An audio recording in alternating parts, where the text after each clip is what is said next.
Galleries, goodbye PBL na rin, mga players free agent na naman.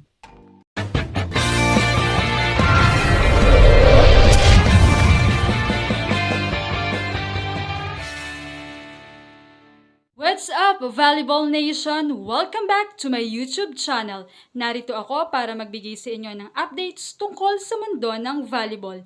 Pero bago yan, don't forget to subscribe and hit the notification bell para updated ka sa aking mga videos. Kamakailan nga lamang ay isa ang Galleries Tower High Risers na nag-rebuild ng team sa PBL. Halos ilang players lamang na na-retain noon, katulad nina Julia Coronel at Jane Assis. Subalit ang pag-rebuild pala na ito ay hahantong din sa pagkawala. Maraming haka-haka nga kung sino ang madidisband na team. Well, isa nga ay ang Signal at ang itinuturo pang isa ay ang Galleries. Malaki talaga ang magiging epekto nito sa buong organization, players, coaches at staff. Based na rin sa mga nangyayari sa ibang teams na naglowa tulad ng Petrogas dati. Una sa players, ito ang pinakadirektang maapektuhan. Kapag naglowa ang team, automatic na magiging free agents na ang mga players o kailangan nilang maghanap ng bagong koponan para makapagpatuloy sa liga. Gaya ng nangyari sa ibang teams, nagkaroon ng player exodus kung saan nagkawatak-watak ang lineup. May ibang players na nakahanap agad ng bagong team pero yung iba, lalo na yung hindi pa established, pwedeng mawalan ng playing opportunity.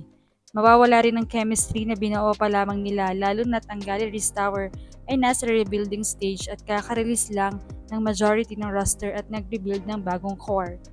Ibig sabihin, masasayang yung progress na nasimulan nila bilang isang team. Pangalawa sa coaching staff at management, malaking disruption ito. Kapag naglowa, posibleng mawalan ng trabaho o mapilitan silang maghanap ng ibang team or role. Tandaan na ang Galleries Tower ay nagkaroon ng major overhaul. Bagong coach, bagong sistema, bagong players bilang bahagi ng rebuilding process. Kung bigla itong mapuputol dahil sa leave of absence, masasayang yung long-term planning at development na ginagawa nila.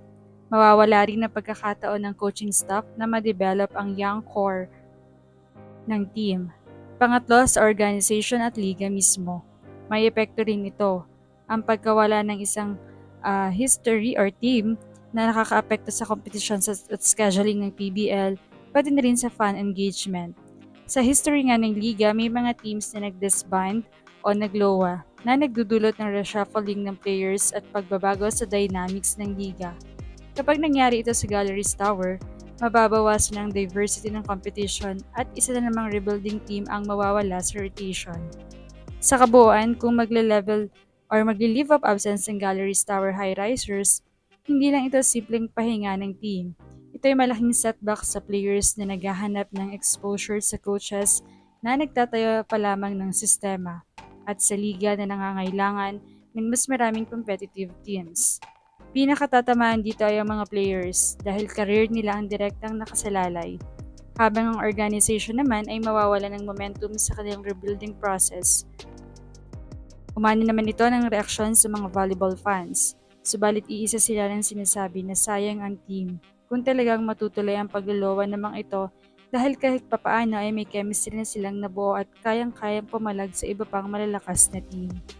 Samantala sa huling laban nga ng Galleries Tower ay mayroon namang isang nagkumpirma na baka naman hindi ito Galleries. So malaki ang chance na talagang matuloy pa ang Galleries. Pero dahil nga sa nangyari sa team at sinasabi na rin na baka ang kumpanya ay hindi satisfied sa naging performance, eh posibleng mag-leave of absence nga sila. Anong masasabi niyo dito? Leave a comment below. Thank you for watching and don't forget to subscribe.